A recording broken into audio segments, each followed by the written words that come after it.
What's up, everybody? Welcome to the Squanch, Wisecrack's Rick and Morty podcast. My name is Jared. I'm joined here with the other Squanchers. We got Ryan. What's up, everybody? And we got Alec. Hey, how's it going? So today we're covering Rick and Morty Season 4, Episode 4, Claw and Hoarder Special Ricktim's Morty. Usually I'm the one to guess what other people think before we reveal how we feel about the episode, but today I'd like to pawn that responsibility onto Alec. Alec, will you please guess as to what Ryan and I thought of this episode? Jared, B-. Ryan's a little bit of a wild card. Ryan, B+. Okay. When do I reveal, Jared? You go first. A-. A-. I'm close. B-, A-. I like this episode a lot. I laughed my ass off. I thought this is probably my favorite of the season.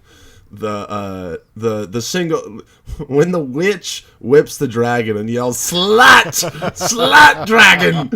That killed me. That was definitely the hardest I laughed all season. And yeah, this episode is great. Classic Rick and Morty. Just trying to get a dragon, or just trying to tame a dragon, brah. Classic adventure. What did y'all think? Wait, what did you guessed a B- for me, Alec? Yeah. Yeah, I'd say you're about right. I would even say a C+. What? This episode boils down to, do you find dragon sex jokes funny or not? And I don't. Yes. And so the answer is yes to me. I do. Yeah, I get it. Objectively. I get it. It's a taste thing. I didn't particularly find it too funny, so I was a lot of, okay, for most of this episode. That was my criterion guessing, is how funny does Ryan think dragon sex jokes are. Yeah. And so I think I underestimated a little bit. Well, what about you, Alec? I think a B+. I thought it was funny. I like the dragon sex jokes, but I don't think it was my favorite of the season. I really liked the last episode a lot. And there wasn't a whole lot going on. I also really liked shitting on the fantasy genre. Yeah. Well, there seemed to be something going on. The cat subplot in particular is bizarre. Yeah, I like that. It's like an evil Garfield voiced by Matthew Broderick. Oh, really? Yeah, which, well, yeah, we'll get to that anyway. Okay. All right. Well, let's just dive into a recap then. In exchange for braving prison to acquire the ultimate cube, Rick agrees to get Morty a dragon. After soul bonding with it, the dragon obeys Morty's every command, despite Morty not wanting to control anything. Meanwhile, a talking cat convinces Jerry to book a flight to Florida to party, but the reason as to why the cat can talk goes awkwardly unsaid. Initially annoyed by the dragon, Rick discovers that the dragon has some sweet stuff in his stash and likes to party. After a night of raging, Rick and the dragon soul bond. Having technically cheated on Morty, the dragon is slut-shamed and sentenced to be punished by his wizard keeper. But now that Rick and the dragon are soul bonded, they share all physical pain, and thus Rick, Morty, and Summer have to rescue the dragon. Using his magic dragon tome, Morty imbues Rick and Summer with magic powers and saves the dragon. Together with the rest of the excommunicated slut dragons, they band together and have a soul orgy so that they can kill the wizard, break Rick's soul bond, and be sluts freely. The dragon wants to continue kinky shit with Rick and Morty, but Morty denies any more sexual dragon activity and opts for a shower. Jerry and the cat get expelled from the Florida fun, so Rick picks them up and decides to scan the cat's brain to find out why he can talk. What they see is so horrific that they have to wipe Jerry's memory and let the cat go. In the post-credits, the cat and the dragon decide to bond. End of episode. I missed the post-credits. I'm so dumb. It's also more or less the plot of Toy Story 4. What It's do you also mean? the plot of Avatar. Yeah, it's the plot of a lot of things, which is why I think it's kind of... I don't follow either of the references you guys just made. Well, in Toy What? Story 4, you've got what do they call the misfit toys or the lost toys or whatever, who don't have human masters, and they're essentially promiscuous toys who like to play with a lot of different kids. Gotcha. Except it's more explicitly sexual. Okay. And what in about Avatar, they fucking soul bond with their dragons. Oh, right. I forgot there were dragons in Avatar. They're not technically dragons. They're dragon-esque. What are they actually called? They're like more like wyverns or something. they're dragons. You're getting For all into taxonomy intents and and fantasy purposes. that I have never engaged with. Yeah. So my first question is the whole joke here about how sexually explicit fantasy shows like Game of Thrones are, that you're more likely to see a pair of boobs in Game of Thrones than you are in Star Trek, that for some reason there's more sexuality infused in fantasy shows than in sci-fi shows? Is that what's being played around with here? I think there's a telling joke, which I really liked. It said, Rick says to Morty, you know who's into dragons? Nerds who won't admit they're Christian. And so I think it might... I don't get that, by the way. I wrote that down. Explain that to me. I also wrote that down. What does that dragon Christian joke mean? I don't fully know, but I'm going to try to talk through it. But I immediately thought of like C.S. Lewis, who's like a Christian fantasy writer. I don't know if there's dragons in C.S. Lewis, to be honest. I don't think it's trying to make a point about there being too many boobs in fantasy. I think what it's trying to say is there's possibly kind of a subconscious eroticism going on with the way people really nerd out about it. I guess what they're trying to say is that people are subconsciously horny for dragons, but they're like repressed and possibly in this context Christian, like too Christian to admit that they want to slut around with other dragons. That's what I'm going for. I would love anyone to write in. I don't really know enough fantasy to really substantiate that claim. But the joke is the opposite. The joke is that you're... Hold on, I have it written down. It's, you know who's into dragons, Morty? Nerds who refuse to admit that they're Christian. So, like... Right. Wouldn't they be... They're like repressing their desires. Yeah, but... So they refuse to admit that they're repressed because they're Christian, is what you're saying. Yeah, like they want to be super horny for dragons, but because they're closet Christians, they can't admit that they're horny for dragons. I don't. The horny for dragons thing doesn't make sense to me. I think it's more just that this is sci-fi does fantasy. This is the first time that Rick and Morty is explicitly kind of broken from the sci-fi thing, or at least has this juxtaposition between sci-fi elements and fantasy elements. And yeah, fantasy shows, whether it's Game of Thrones or even if you got, I mean, this is not a show, but if you're into the King Killer Chronicles, like, there's something about fantasy that also extends to sexual fantasy. People want to see elf titties for some reason, in a way that for some reason they don't want to see Klingon titties. Yeah, but they're not making a joke really about elf titties, besides maybe like Summer's get up. It's about... And maybe the point isn't that people are horny. Well, maybe they're just saying it's like, all these fantasy creatures that are all horned up. Yeah. And I guess what I'm saying is maybe in the dragon lore where like, yeah, you bond with your dragon, or, you know, I haven't seen How to Train Your Dragon or whatever. I have. Well, there's no sex in that. I know there's no sex in it, but what I'm saying is these are highly intelligent creatures that people like bond to for life. And, you know, that could get super sexual super fast. Maybe that's the only joke they're trying to make. Yeah, I'm going to go back to my Avatar parody, and because when that came out, or after it came out, I remember lots of comedians or people making jokes about like how sexual that act of putting your ponytail into the dragon's tail or ass is, you know, and everyone kind of being like, oh, what the fuck is James Cameron trying to tell us? Are they fucking those dragons? Like, I remember that being like a thing. And then I think that they're literally that this is kind of what they're playing on with that episode is the idea of soul bonding with a dragon, and then kind of how that's inherently sexual, kind of like in Twilight or whatever, you know, like when the wolf, the immortal wolf, soul bonds with, you know, the young girl, how weird and sexual that is. But it's kind of, if it's fantasy, so it makes sense. It's soul bonding, quote unquote. So I think that that's kind of what they were playing around. Yeah, I think you're probably right. Yeah, you're probably right. And there's one more possible way I want to fumble through the meaning of the Christian joke, which is that fantasy as a genre tends to deal in like good and evil, very stark lines of division, like the knight saving like the damsel in distress, all that stuff. Where sci-fi often deals with a lot of moral ambiguity and things like that. And so if you're sort of like a Christian who kind of likes those things, you might be drawn to fantasy or a closet Christian. But why would they refuse to admit that they're Christian? I still don't get that. Because they don't want to get made fun of for loving Jesus, and they're just going to quietly play the Jesus VR game and not tell anybody. I don't know. I'm not a very big fan of that joke. Like, I don't know. It was a weird joke. To me, you can be Christian and still like dragons. I don't really see why they are at odds with each other, but whatever.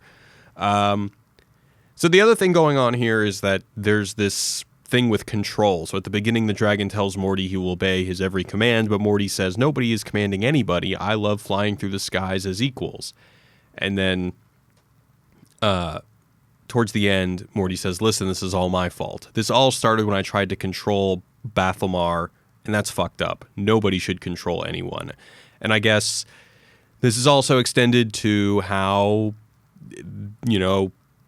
sexual liberation, that we shouldn't control people. If people want to have soul bond orgies with their grandpa and their sister and a bunch of other dragons, then fuck it.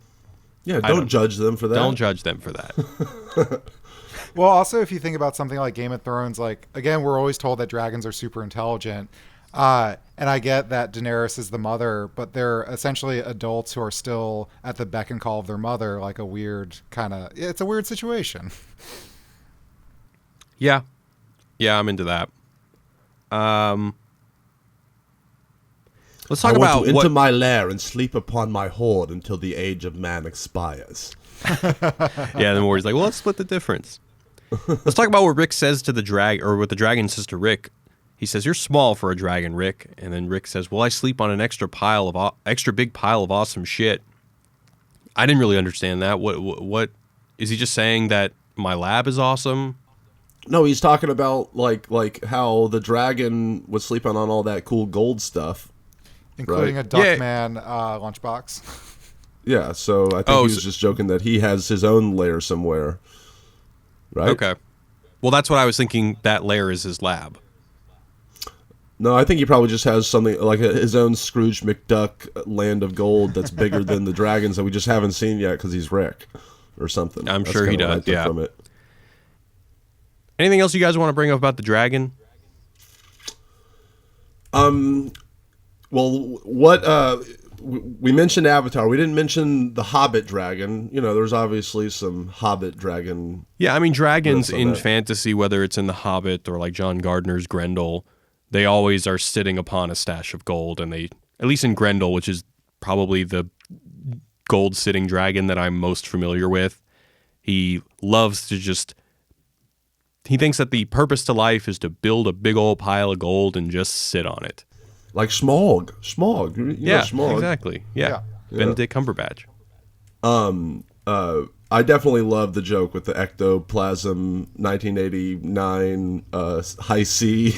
Oh yeah, I've definitely seen those as a just kid. all that weird rare stuff. Have you guys had that shit? The ectoplasm high C? It No, looked familiar, but my mom would never buy me that stuff. I literally know.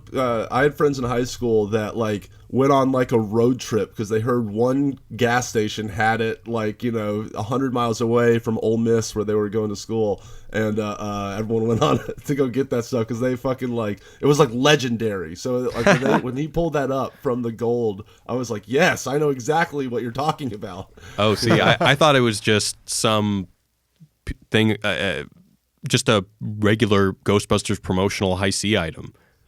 I mean, I didn't know it was a collect. I don't know. It's a famous promotional high C item. Everyone loves that shit. I didn't know it was a Bring back, collector's like, item. the Szechuan sauce. Right? They should. Totally.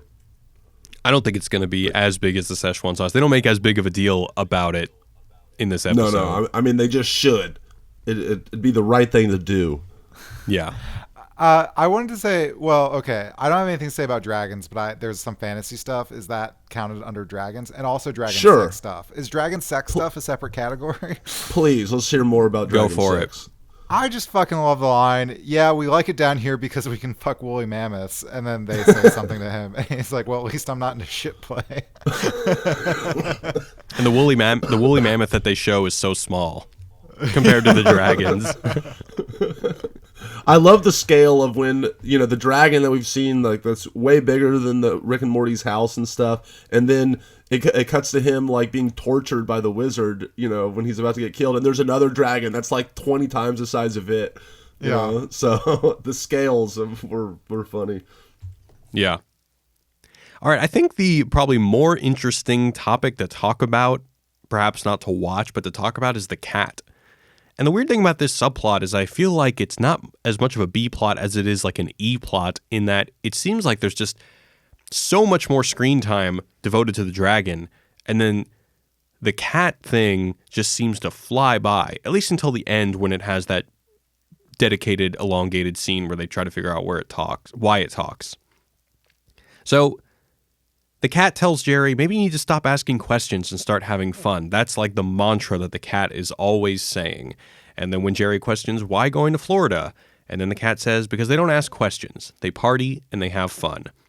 And then when the cat is talking with some of the other partygoers, he's too critical of the sex positions that one of the men is talking about, and he's thrown off the boat for being an overthinker. So I think that this subplot is all about, does overthinking kill fun? I think it interestingly parallels or puts a mirror up to the dragon plot, in that obviously if your kid riding a dragon would be dope, but Rick and Morty as a show is like, how would it actually not be dope or weird? They're overthinking fantasy and scrutinizing it in a way.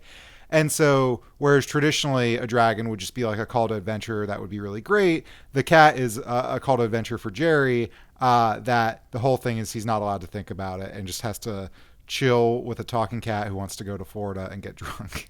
Yeah, that's a great point. That soul bonding with a dragon sounds cool, but if you think about it, it can be pretty fucked up. Yeah, exactly. And I think it really comes down to that first, like, when we're introduced to the cat talking, because it's introduced just like it's set up just like any other Rick and Morty plot, like, oh, this absurd thing, but the way Rick and Morty talks about it, it just seems like another day in their life, and we accept it. Oh, a talking dragon, that's what this episode's going to be about. But the moment that Rick goes, no, I don't know what the fuck you're talking about. What? Talking cat? I have nothing to do with that. Then you kind of are like thinking like, oh yeah, that is weird. And then they play it so straight about how we don't know why the fuck it's happening, but we just got to accept it like any other thing, and they kind of play into how our suspension of disbelief basically is what it's about. Totally. Talking dragon, normal fantasy. Talking cat, sure. What the fuck? Exactly. This might be a stretch, but do you think there's kind of like a commentary on not necessarily Rick and Morty fans, but fans in general, who some of them might be agitating for the why does everything have to be so like X, Y, or Z, and are essentially like imploring the creators to make a like unthinking, like the TV equivalent of going to Florida and playing volleyball. Yeah, I think that there's probably something there. I mean, well, do you guys think that there is any element of overthinking killing fun sometimes? I think overthinking things is fun. I don't know. This is why people hate me. No, I don't know. That's literally what Wisecrack's all about, is overthinking shit. Yeah, I guess I've done pretty well for myself. Yeah, but I mean, there is a line that sometimes we don't cross. So, for example, like one of my favorite filmmakers is David Lynch, and I think that depending on what you're trying to do, I don't really overthink David Lynch films because it would ruin the fun for me. But having said that, I will enjoy reading essays of people trying to figure it out, depending on the mood that I'm in.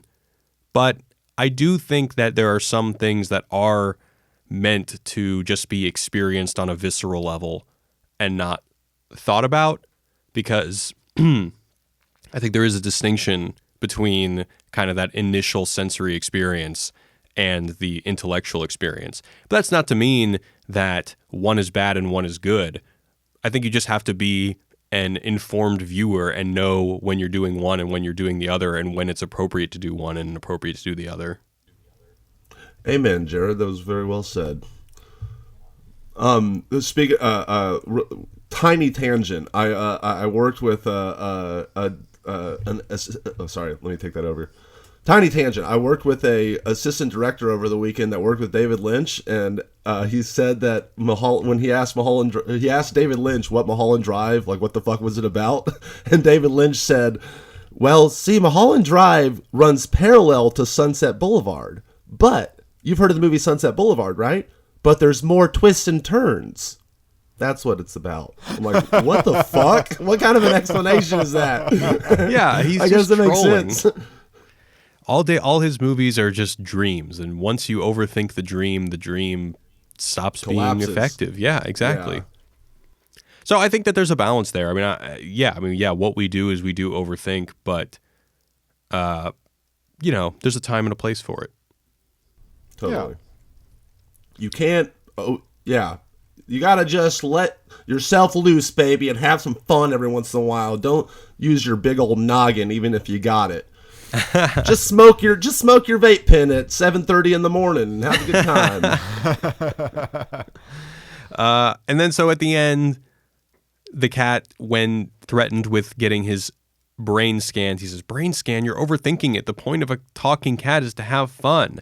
And then Rick says, "I find the insinuation that I can't ask questions and have fun condescending." And then the cat says, "Okay, I'm from outer space. Happy?" And they say, "No." And the cat says, "Yeah, because no answer would be satisfying."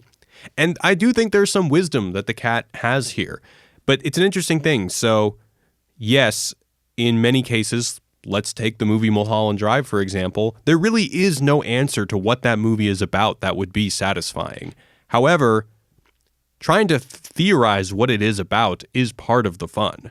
And the fact that there is no answer and that you are incentivized to dig deep into the movie and dig deep into the recesses of your brain to try and piece it together, that's part of the fun. But I think that in order to maintain that fun, the artist has to withhold any kind of definitive meaning so that the mystery can be upheld. That's why Kubrick would never talk about what 2001 is about. That's why whenever anyone asks David Lynch what it's about, he trolls them. J.J. Abrams has his mystery box. He doesn't want you to look inside it. Yeah, right. I was actually thinking about how whereas the mystery of something like The Shining or 2001 Space Odyssey might drive people to interpret it lots of different ways and be fun, mystery box shows, especially by J.J. Abrams, usually fall on their face because I didn't watch Lost, but I guess all the reveals were deeply disappointing because, like, knowing where the cat is from will never be satisfying when you make a TV show over, like, dozens and dozens of hours that just kind of answers things. It'll never be satisfying. And I think that's kind of what happened to Westworld Season 2, which kind of had a similar thing going on.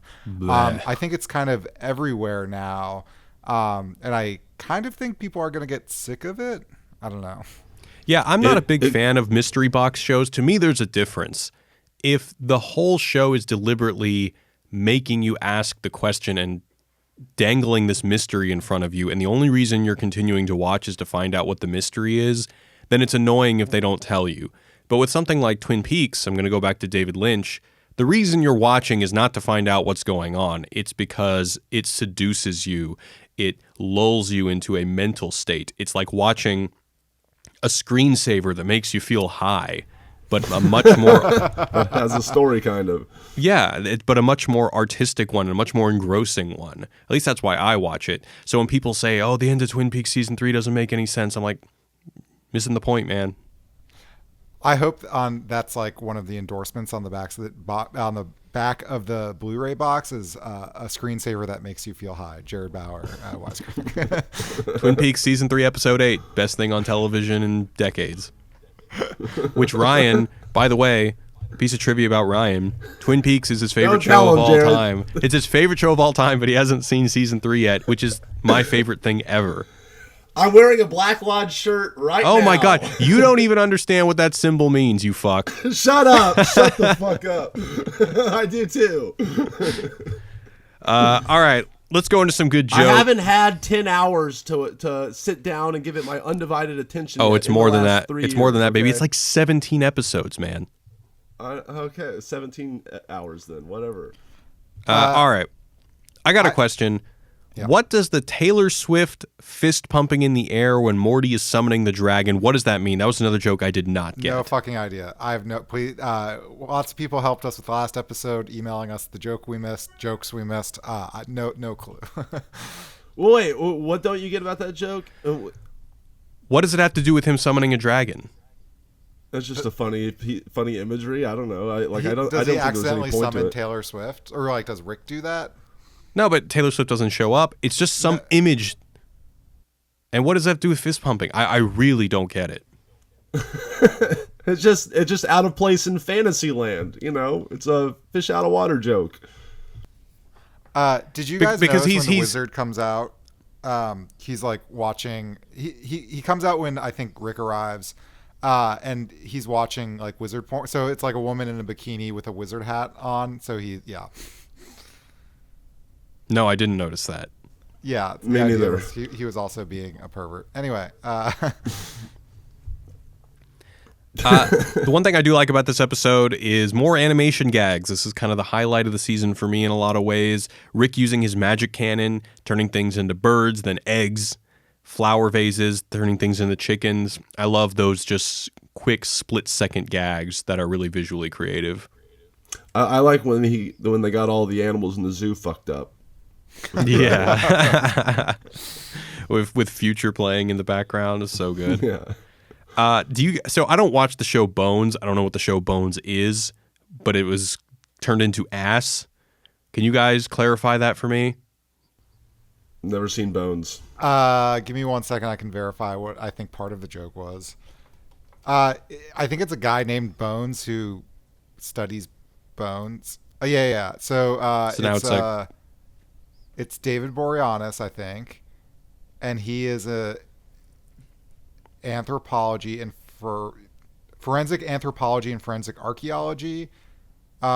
His name is not Bones. Never mind. Oh wait, no. There's a anthropologist named Dr. Temperance Bones Brennan. So the idea is that they study bones. Their nickname is Bones. In this case, they study asses and ass crimes, and their name is Ass. All right. Cool. I probably would have thought that was funny if I knew much about Bones. I laughed a lot, and I didn't know it was about Bones, really. Yeah. At first. This episode definitely had, I don't want to call it juvenile humor because I love juvenile humor, but definitely much more like explicit humor. There were no jokes that were, unless I'm just too stupid to get the Taylor Swift joke. There were no jokes like in the previous episode, the Catherine Alpha through Omega Joneses, the ones that require 2 steps of thinking. Maybe this Taylor Swift one requires 12 steps of thinking and I'm just not getting it. But a lot of this just seemed to be like, is it funny to say that dragons eat ass, yes or no? The answer is yes. Yeah. Classic Rick and Morty adventure. It is definitely that. You know, the other thing about this episode that I was a little disappointed in is that in the other episodes, everything kind of boiled down to a single beat in Rick and Morty's relationship. I talked about this last time, whether it's just Rick misses Morty, Rick wants Morty to spend more time with him, or something like that. This one didn't really seem to develop any relationships between Rick and Morty, or Jerry and Morty, or Jerry and Rick, unless I'm missing something. They were in a love triangle. They were caught in a heated love triangle between them two and their dragon, and they cheated on each other. Well, also a love. What is the shape of 10? Is it a dodecahedron? A love something. In the Phoenix orgy thing. So that's going to be weird forever. And I hope they never talk about it ever again. Okay, yeah. So you're saying that Rick or Morty is jealous of Rick. I guess that's it. Just Morty's jealous of Rick. Is that some?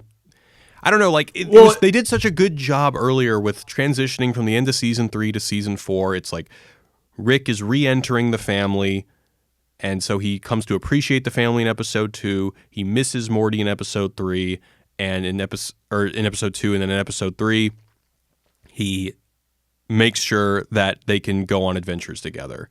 Because I may be getting those mixed up. I don't have it in front of me, but basically there was development in Rick's relation to the family. This jealousy thing seems a little bit out of left field, but maybe I'm missing something. Honestly, I thought it was a funny premise for the episode because I was laughing when it was the classic premise of guy and girl are in or guy and dragon, and he's in like a pretty demanding relationship or controlling relationship, and then the dragon just gets drunk and fucked up with Rick, and they hook up one night, and then what are the problems that are going to arise from that? The dynamic in the relationship. I thought it was a kind of clever way to have a funny love triangle drama episode. I will say, this is kind of to your point, Jared, and kind of my thought about the season overall is that last season was a lot more serialized. This one, they even announced that it would be kind of less serialized.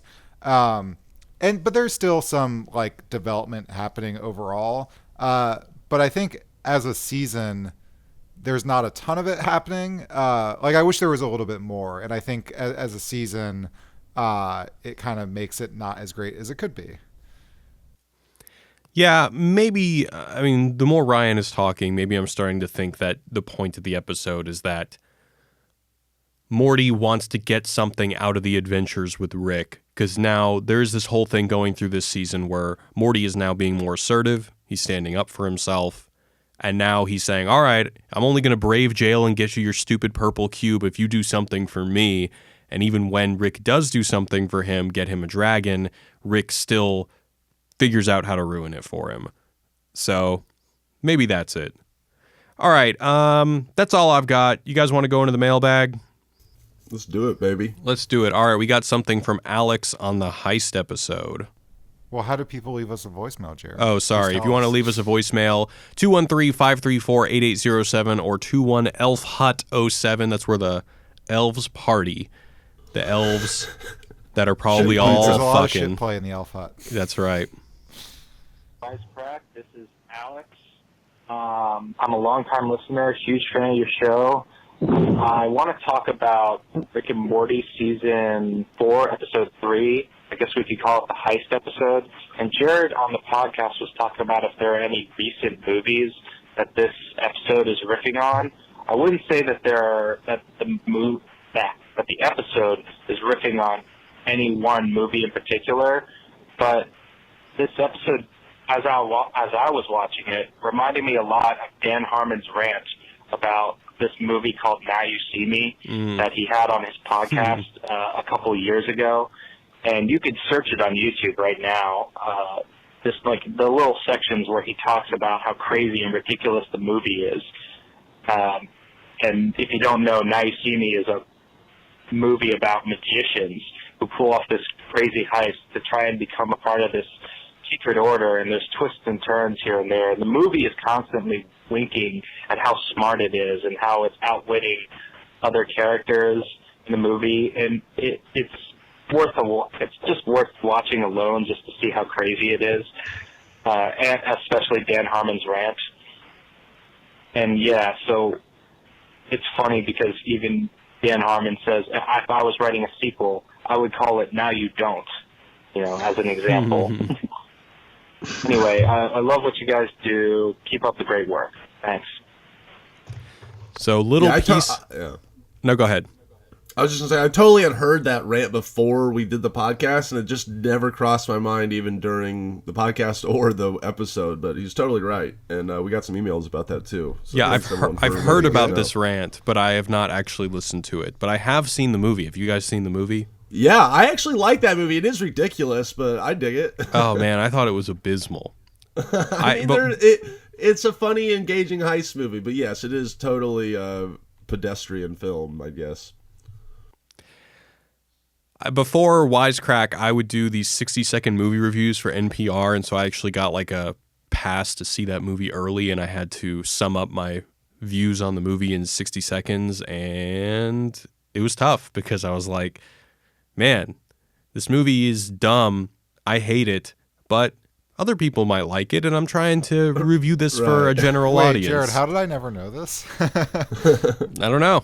I guess we just never talked about it. Were you on air on NPR? No. I would just submit the written couple of sentences and someone else would read it. Gotcha. Yeah. I want to dig those up, see budding film critic Jared Bauer in action. I think they would. I never really actually even heard them read. I just was told that they were. So I don't even know if they cited my name. Anyway, let's go on to this next one. We got one from Seth. Wait, go ahead, Ryan.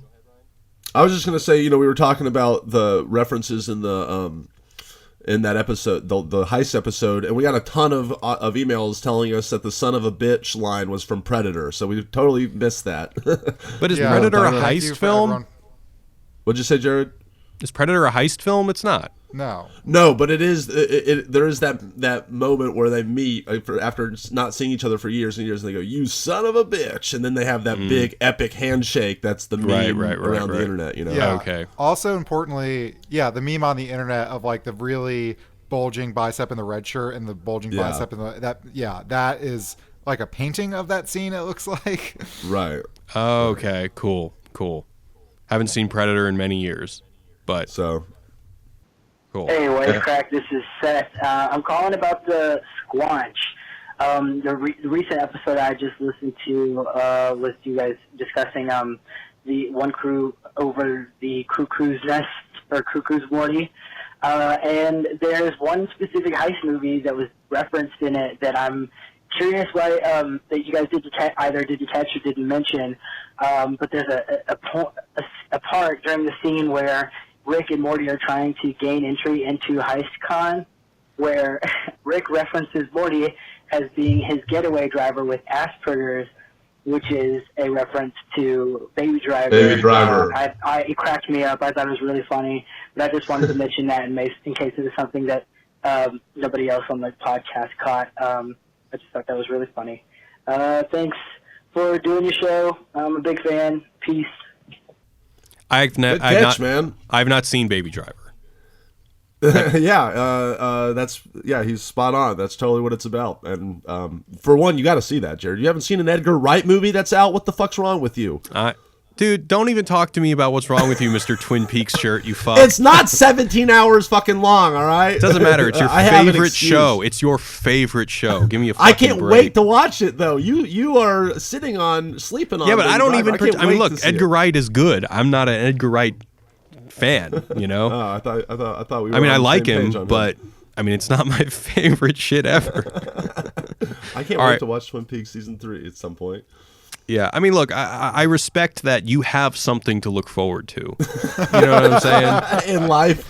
In life, yeah. I've exhausted all of the joy in my life. Yeah. No, I've seen it twice, and I'm just biding my time. Sometimes I think about rewatching it, and I'm like, you know what? No, it's too soon. I need to just abuse my brain more so that I'll forget, and so that after maybe another year or two, it'll be fresh.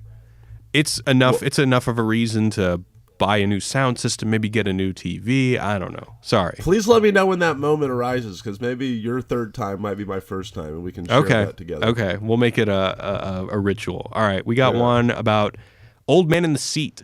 Hey guys, just want to say, long-time listener, first time calling in. Little cliche, I know, whatever.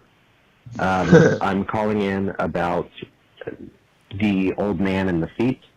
I wanted you guys to know that the end credit scene with Jerry on that, he is, when he's rumbling through the fridge for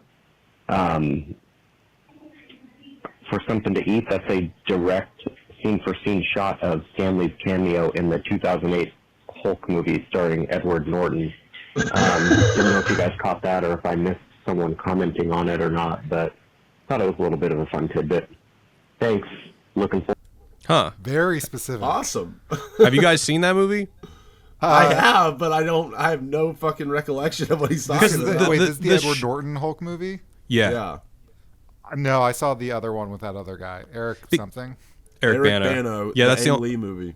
That's the only one I've seen too. But the shot of the camera being inside the refrigerator and someone opening it up is in a lot of things. So I don't know. Maybe he's right. Maybe there's something more specific that it's referencing. But if that's all he's referring to, I think it's probably more universal than that.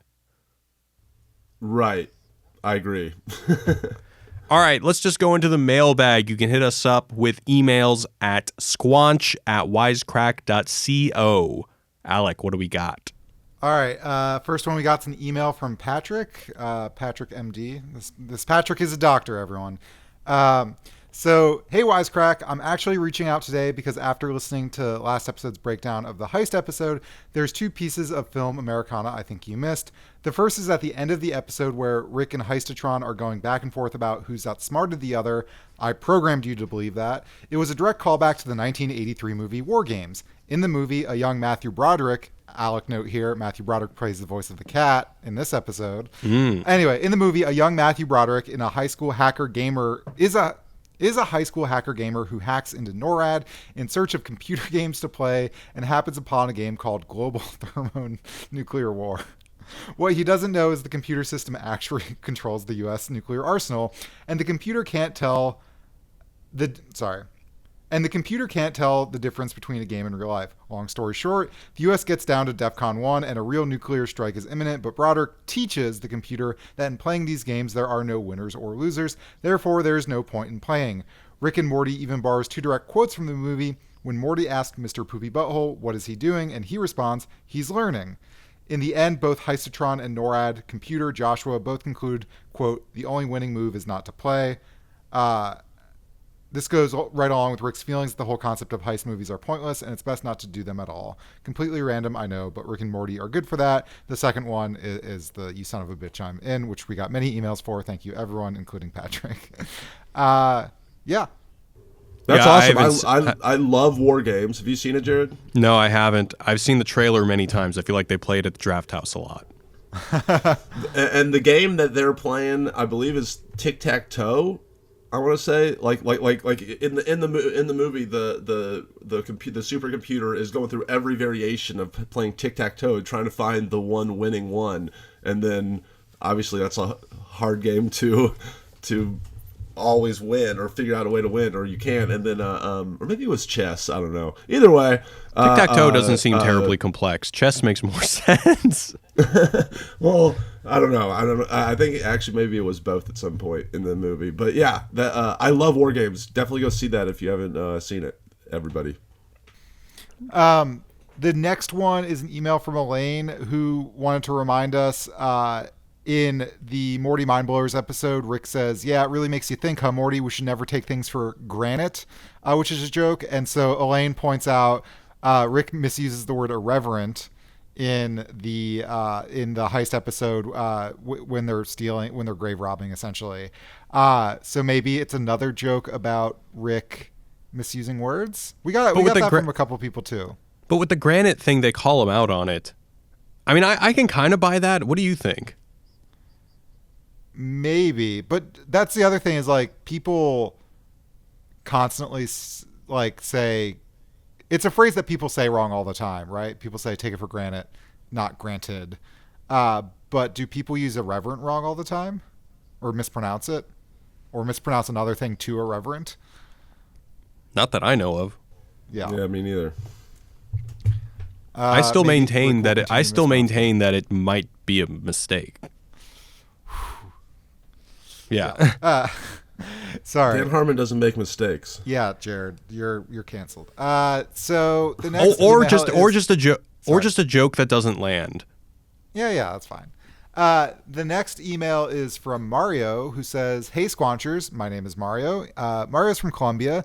Just wanted to mention an essay by Umberto Eco titled Edmond Dantes, where Eco explores the reveal as a trope in literature and how it can be used intelligently or taken to the absurd and vulgar. He refers mainly to reveals known to the reader, but not to the characters. But I think the whole twist trope in heist movies can be viewed from a similar perspective. I don't know if the writers of Rick and Morty hate heist films, but there seems to be a criticism of the trope as the centerpiece of these kinds of movies, so that instead of pathos and character development, the screenwriters can just resort to cheap tool of the twist, providing us with a quick endorphin shot, completely devoid of meaning that some people misinterpret as good storytelling. In the episode, this is taken to its logical conclusion, a series of reveals one after the other that take all the thrill away, and just seems so convoluted and lazy that nobody can follow the story or be invested in it anymore. Just Rick and Morty writers taking a big dump on the laziness of exploiting one trope as though it were a sign of clever storytelling. Mario. Oh, cool. Did he add what book that's in? I read Travels in Hyperreality recently, which was pretty good. It's the essay is called I Am Edmond Dantes. All right, we're gonna go and wrap it up. Where can people find you on the internet? Twin Peaks poser Ryan. You son of a bitch, Jared. You can find me on the internet at Ryan's Game Show on YouTube. I get people to come to my garage and we play a little game for $20. Sponsored by Ramen Noodles. I'd go there if you want to see some of my stuff. Thank you, Jared. And for a couple of the episodes, I recorded the sound, and that was True. That was what, 7 years ago now.